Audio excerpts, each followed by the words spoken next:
할렐루야. 주 예수 그리스도 이름으로 하나님 말씀 증거하겠습니다. 출애굽기 3장 16절에서 22절까지 말씀을 찾아서 읽겠습니다. 출애굽기 3장 16절부터 22절까지 말씀 봉독하겠습니다. 너는 가서 이스라엘 장로들을 모으고 그들에게 이르기를 여호와 너의 조상의 하나님 곧 아브라함과 이삭과 야곱의 하나님이 내게 나타나 이르시되 내가 실로 너희를 권고하여 너희가 애굽에서 당한 일을 보았노라. 내가 말하였거니와 내가 너희를 애굽의 고난 중에서 인도하여 내어 젖과 꿀이 흐르는 땅 곧 가나안 족속, 헷 족속, 아모리 족속, 브리스 족속, 히 족속, 여부스 족속의 땅으로 올라가게 하리라 하셨다 하면 18절 그들이 네 말을 들으리니 너는 그들의 장로들과 함께 애굽 왕에게 이르기를 히브리 사람의 하나님 여호와께서 우리에게 임하셨은즉 우리가 우리 하나님 여호와께 희생을 드리려 하오니 사흘 길 좀 광야로 가기를 허락하소서 하라.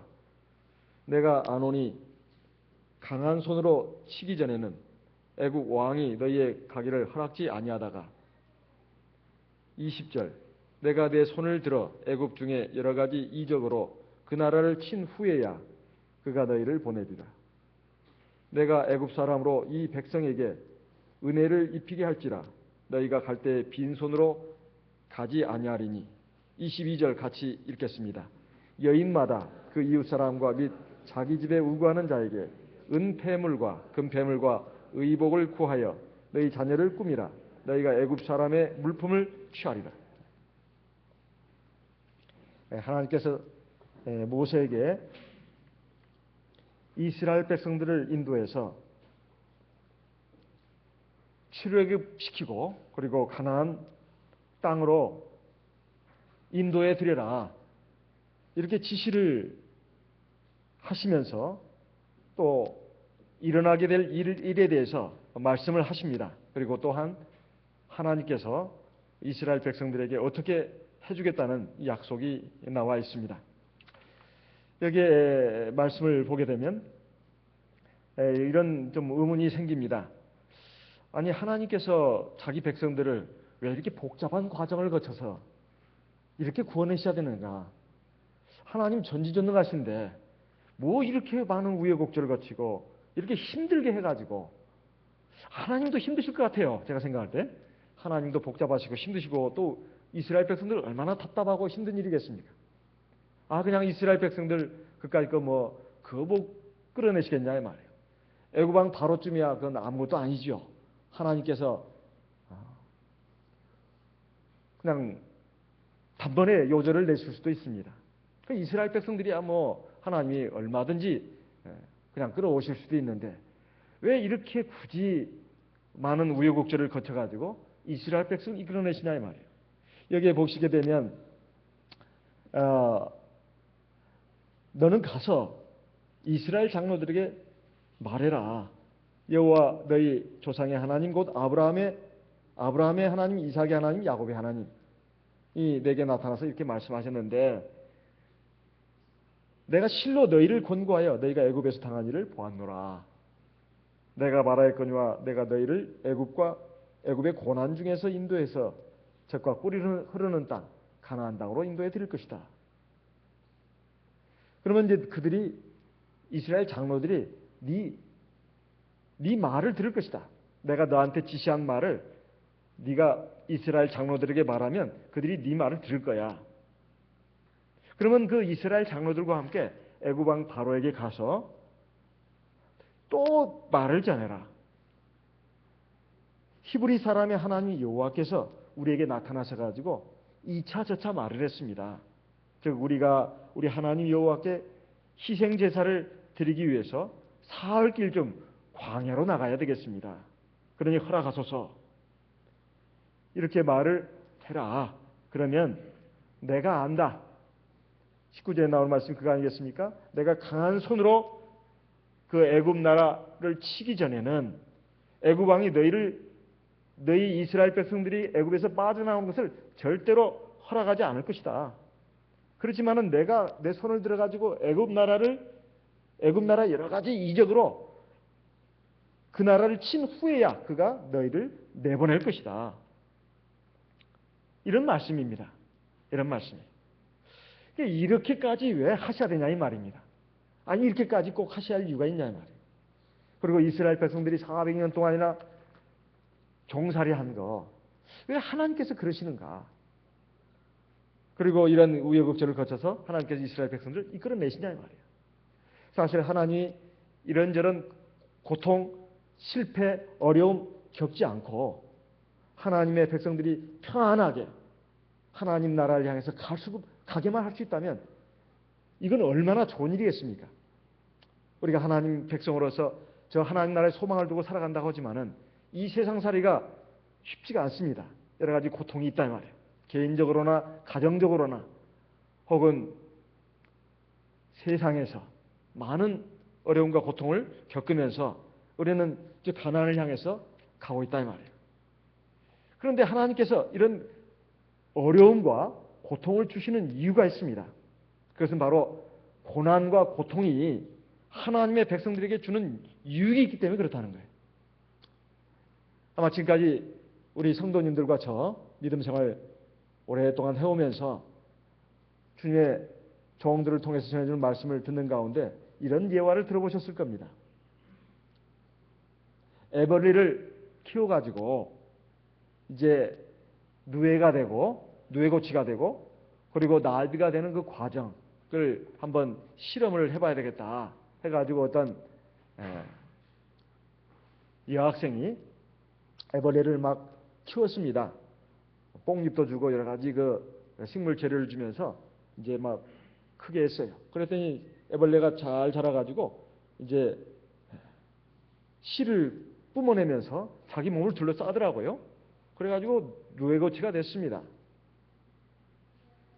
그런데 여기서 그 애벌레가 이제 그 누에고치를 뚫고 나오는데 이게 보통 어려운 게 아니에요. 낑낑대면서 막 나오는데 너무 힘들어하는 것 같아요. 몸이 이제 그 나비가 거의 다 됐는데 나비가 돼가지고 지금 나오는데 말입니다.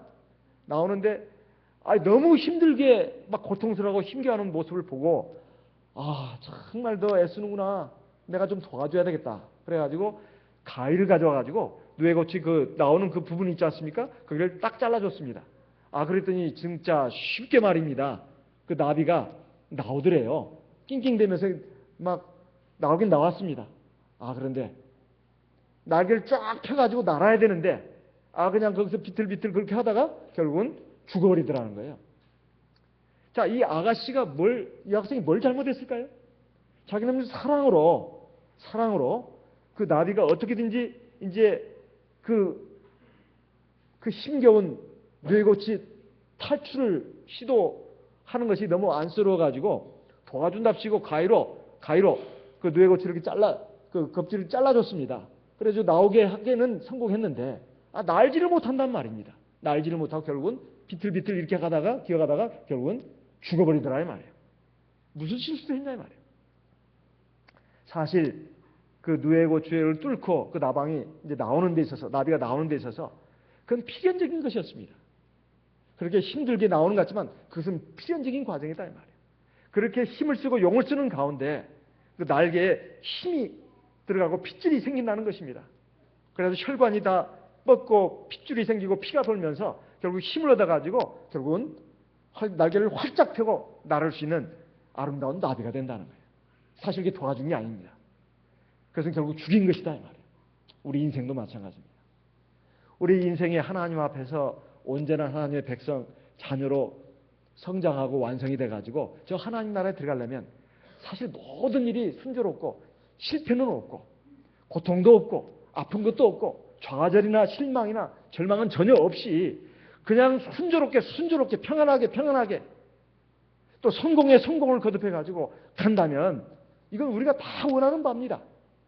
그런데 하나님은 절대로 그렇게 하지 않는다는 것입니다.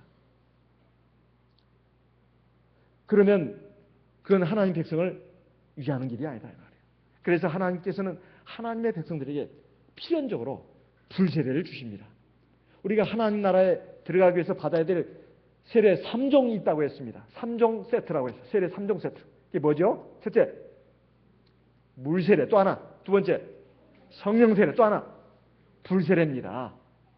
불세례는 어떤 사람은 받고 어떤 사람은 안 받고 그거 없습니다.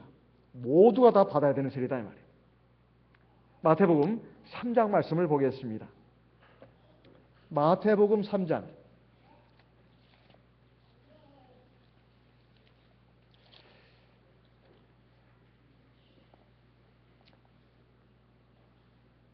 11절부터 보겠습니다. 마태복음 3장 11절. 나는 너희로 회개케 하기 위하여 물로 세례를 주거니와 내 뒤에 오시는 이는 나보다 능력이 많으시니 나는 그의 신을 들기도 감당치 못하겠노라. 그는 성령과 불로 너희에게 세례를 주실 것이요. 물세례는 주의 종을 통해서 받습니다. 사람인 주의 종을 통해서 받는다 말이에요. 하지만 성령 세례와 불세례는 우리 주님이 주시는 겁니다. 성령은 주님이 주시는 거예요. 근데 성령만 주시는 게 아닙니다. 물세례 받고 성령 세례 받으면 끝, 그게 아닙니다. 이제 하나님 나라에 들어가는데 모든 조건이 다 갖춰진 게 아니다 이 말이에요. 불세례가 반드시 주어진다는 거예요. 그 불세례를 왜 주시는가? 바로 알곡 백성으로 만들기 위해서입니다. 12절 보겠습니다. 손에 키를 들고 자기의 타작마당을 정하게 하사 알곡은 모아 곳간에 들이고 쭉정이는 꺼지지 않는 불에 태우시리라. 하나님의 구원의 밭, 즉 교회에는 세 종류의 식물이 자랍니다. 세 종류의 식물이 자라요. 하나는 곡식의 종자로서 뿌려진 두 종류가 있고 또 하나는 곡식의 종자가 아닙니다. 이건 독초예요. 독초. 가라지입니다. 그래서 세 종류가 자라는데 곡식도 두 종류가 있어요. 분명히 제대로 성장하고 정상적으로 성장하면 알곡 백성이 알곡이 돼야 될 그런 식물의 종자인데 아이 제대로 자라지 못한 거예요. 정상적으로 자라지 못하는 겁니다. 그럼 그게 뭐가 되느냐? 여기 나오는 쭉정이가 되는 겁니다. 쭉정이는 가라지가 아닙니다. 원래 제대로 자라고 정상적으로 자라면 물도 양분도 제대로 빨아들이고 햇볕도 적당히 제대로 공급받고 그렇게 해서 제대로 자랐으면 병충해도 이기고 제대로 자랐으면 반드시 알곡이 돼야 되는 그런 식물의 종자가 바로 쭉정입니다. 그런데 그렇게 자라지 못했을 경우에 성장은 했는데 나중에 보니까 알곡이 없다 이 말이에요. 이것을 쭉정이라고 하는 겁니다. 쭉정.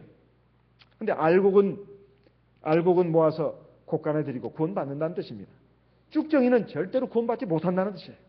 그러니까 열매를 맺지 못하는, 그러니까 하나님의 거룩한 제사장으로 완성되지 못하고 그리고 하나님의 신령한 집으로 완성되지 못하면 그리고 성령의 열매를 맺지 못하면 하나님 나라에 못 들어간다는 거예요. 그런데 그렇게 되기 위해서 하나님께서 우리에게 뭘 주시느냐? 불세례를 주신다. 그래서 우리가 다 감당할 만한 시험입니다. 감당치 못할 시험을 주시지 않는 거예요. 베드로전서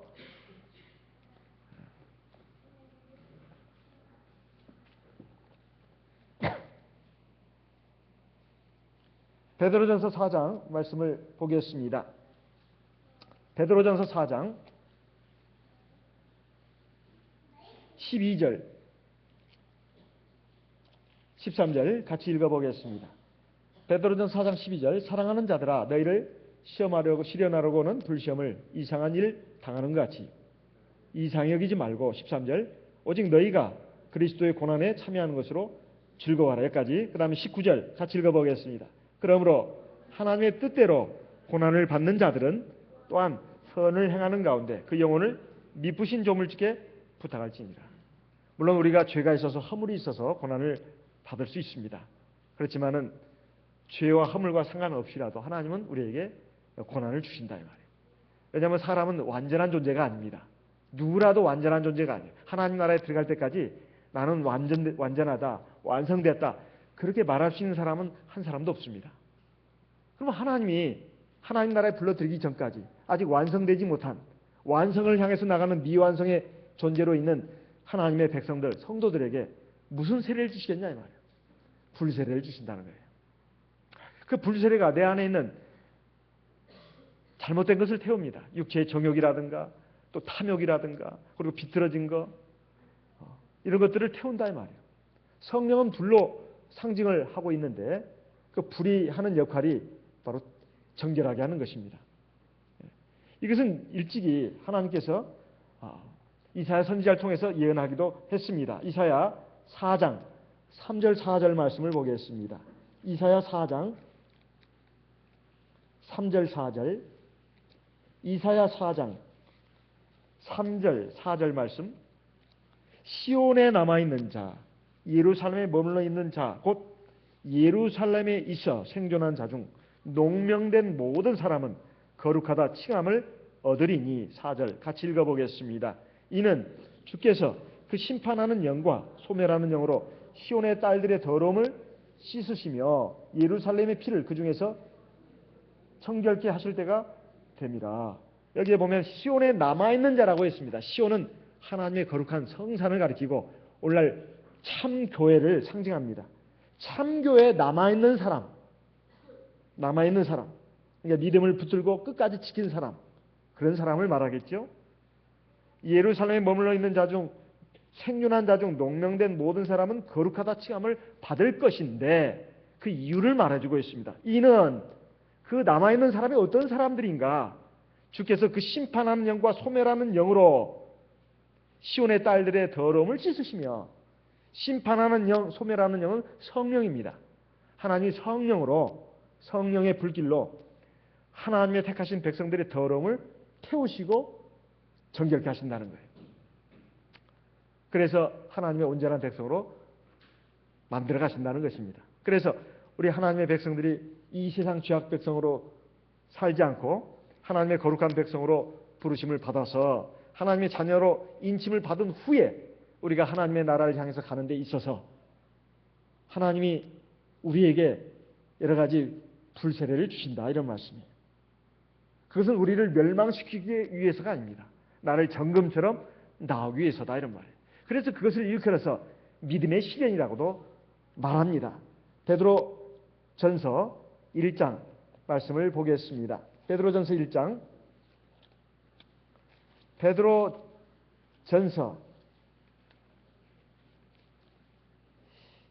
1장 7절 말씀을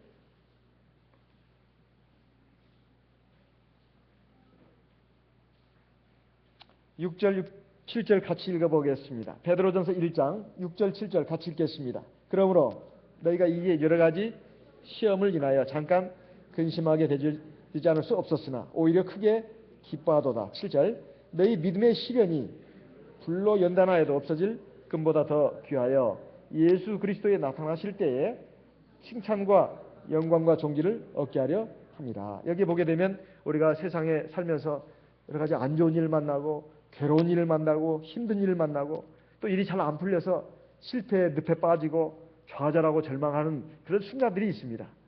그랬을 때 참 왜 이렇게 세상살이가 힘든가 너무 괴롭다 이런 것이 바로 우리 믿음의 시련이라는 거예요.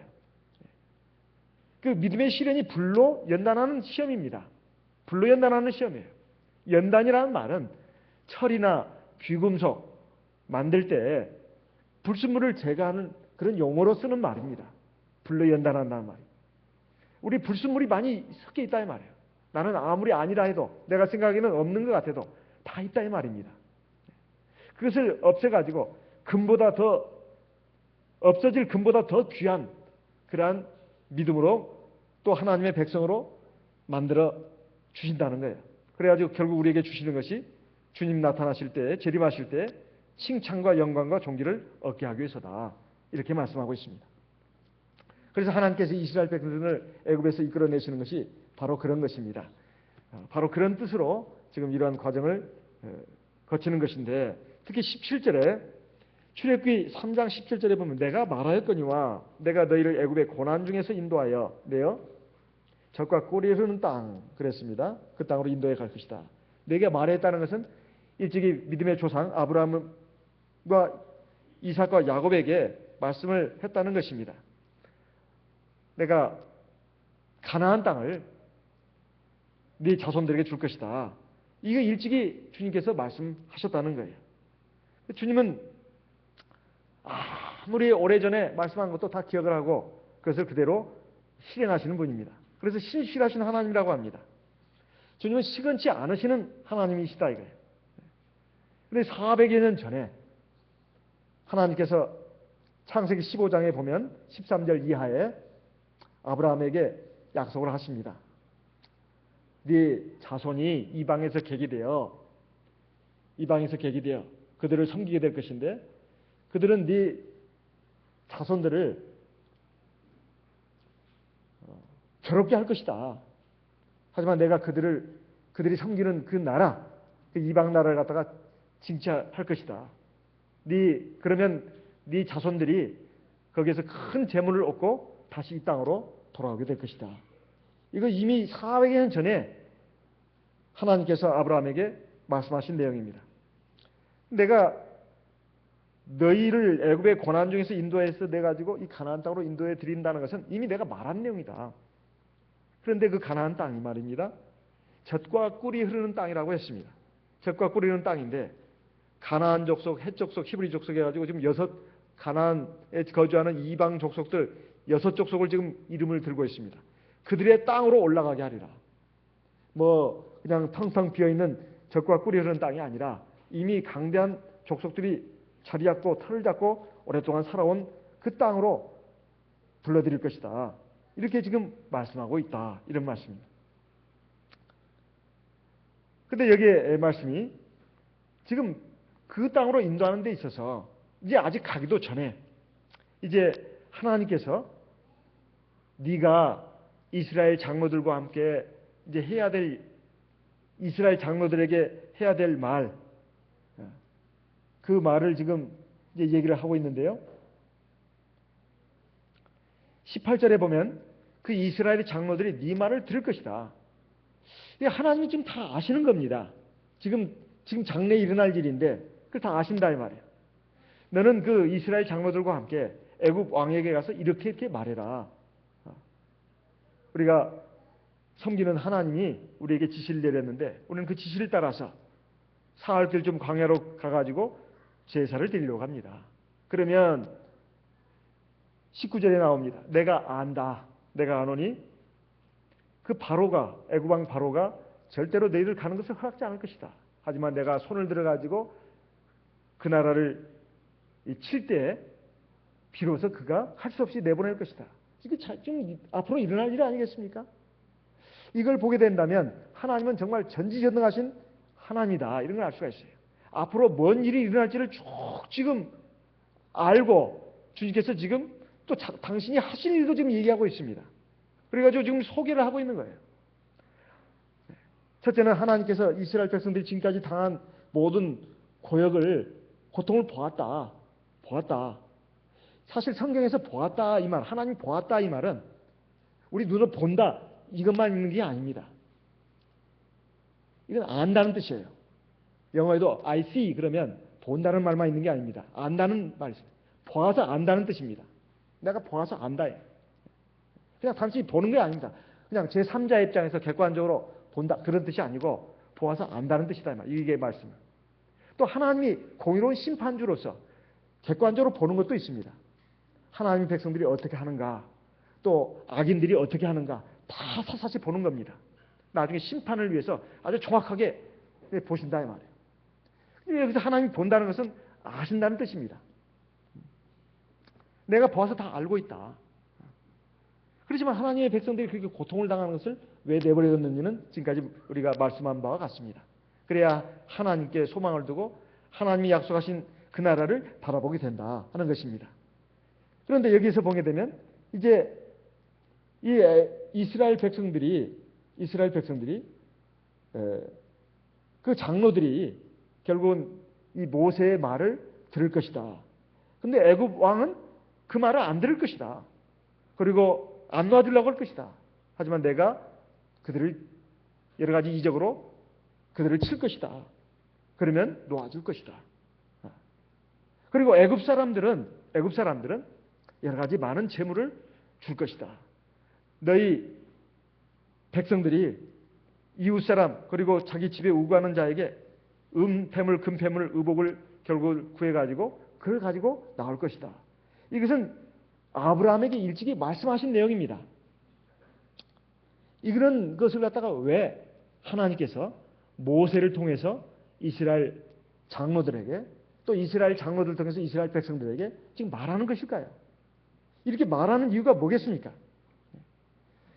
이것은 이제 출애굽하고 그러니까 죄악의 도성 그리고 그 고통받고 아무런 희망이 없는 그 애굽 나라에서 나오는 데 있어서 그리고 저 하나님 나라 가나안 땅을 향해서 가는 데 있어서 주저하거나 포기하지 않도록 하기 위해서입니다.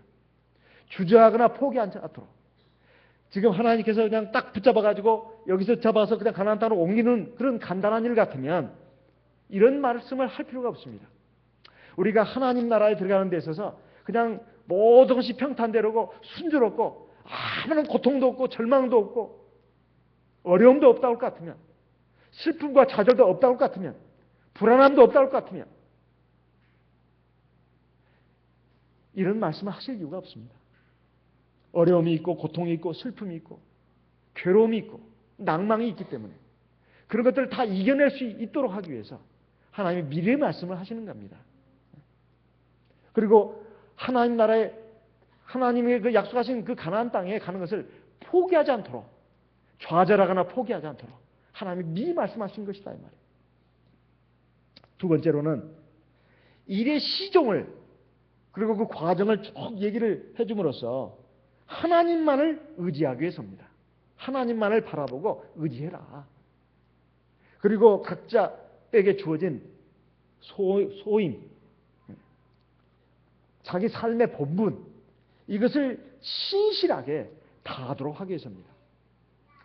우리 인생길을 걸어가는 데 있어서 두 가지 어려움이 있습니다. 하나는 왜 이렇게 사는 게 힘든가? 괴로운가? 때로는 유혹이 올 때 넘어지고 어려움이 올 때도 넘어지고 이거 참 우리 인생은 참 연약한 존재입니다. 또 배가 부른다면 배가 부른 것 때문에 넘어집니다. 등 따시다면 등 따신 때도 또 넘어진다 이 말이에요. 근데 이런 그 여러 가지 상황들을 잘 이겨낼 수 있도록 하나님께서 여러 가지 장치를 마련해 놓으셨다 이 말이에요.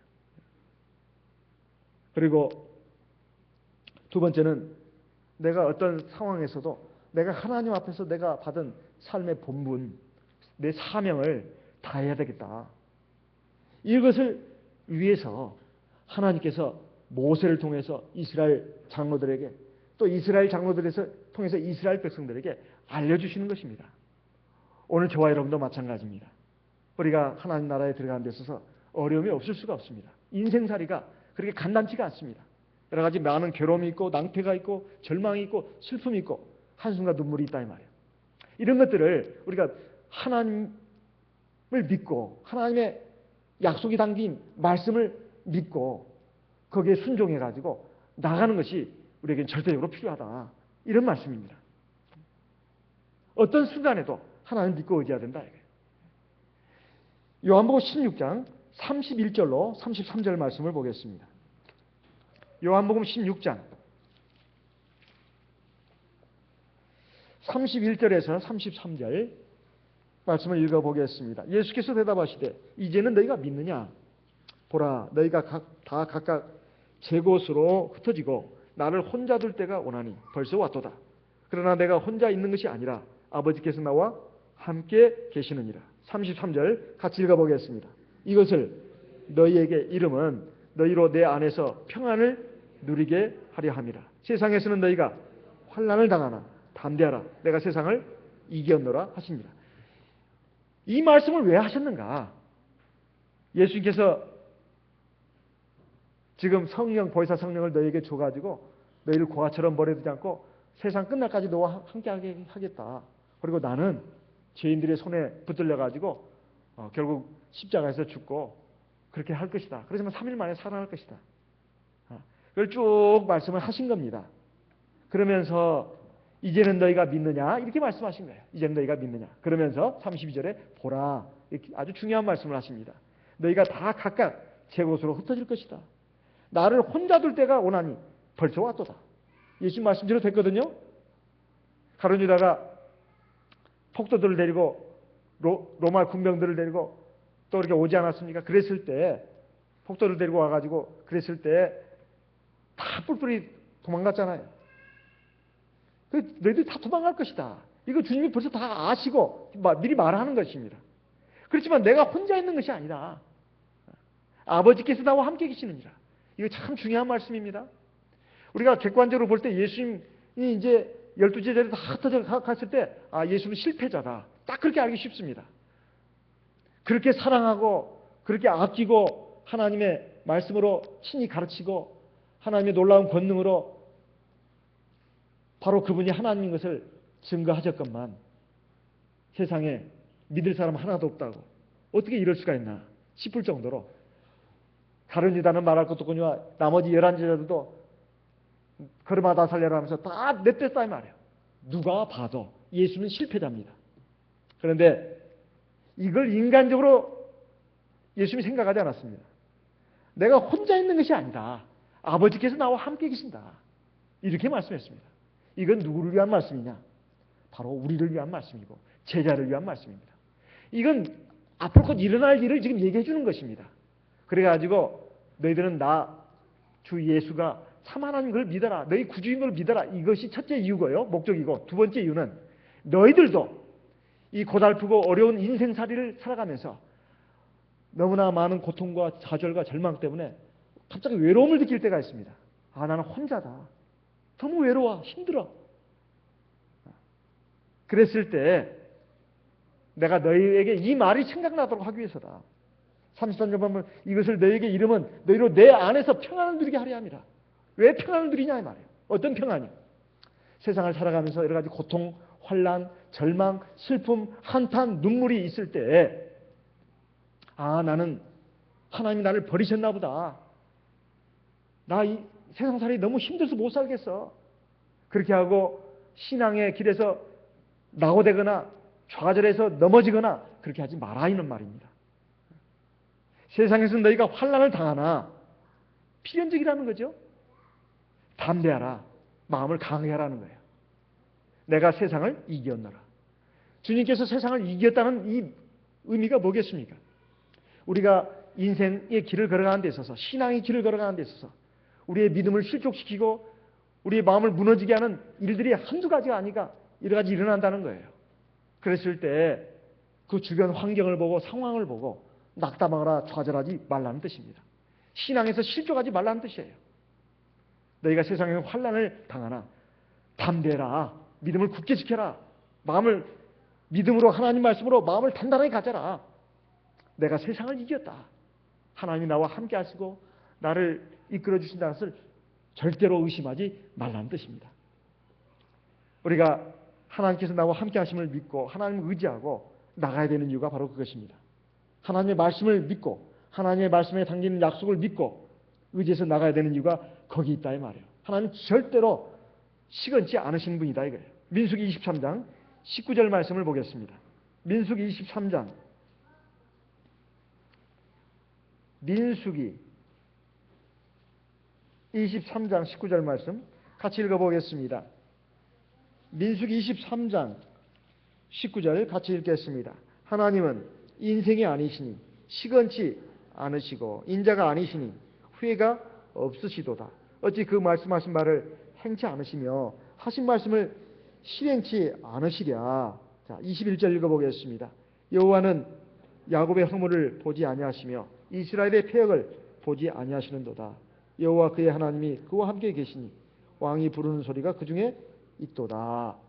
이것은 지금 하나님께서 발람 선지자를 통해서 이스라엘 백성들을 교절하고 하는 그 발락 왕의 청탁을 지금 물리치는 그런 하나님의 말씀이 발람 선지자를 통해서 지금 나오는 것입니다. 여기에 보면 야곱의 허물을 보지 아니하시고 이스라엘 패역을 보지 않는다는 것은 하나님의 백성들이 무슨 죄를 져도 괜찮다 그런 뜻이 아닙니다. 비록 하나님의 백성들 죄도 짓고 잘못도 하고 그러지만은 기본적으로 하나님만을 참신으로 믿고 의지하고 따라간다 이 말이에요. 또 회개도 하고 그 회개하는 방편으로서 성막 제사 제도를 준 거 아니겠습니까? 그럼 회개만 하면 된다는 뜻이 아니라 하나님 말씀을 순종하는 것이 첫째입니다. 그리고 믿음으로 지키고 하다가 못 지키는 부분들, 육신이 약해서 믿음이 불안해서 못 지키는 부분들은 그걸 속죄제사, 회개를 통해서 하나님의 긍휼과 자비를 받도록 그렇게 한 것이에요. 근데 이 세상 사람들은 아예 죄악 가운데 있지 않습니까? 하나님을 인정도 안 하고 하나님 말씀을 무시하고 이렇게 살아가잖아요. 차원이 다르다 이 말이에요.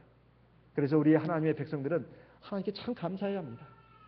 우리가 비록 부족하고 허물도 많고 그러지만은 하나님을 경외하고 사랑하고 의지하고 따라가는 이것을 귀하게 보시고 하나님 백성으로 삼아주시고 하나님 나라로 인도해 가시는 겁니다. 다만 불세례를 주신다 이 말이에요. 불세례를 통해서 우리의 잘못된 거 제거하시고 정결케 하시고 온전한 사람으로 다듬어 가시는 겁니다.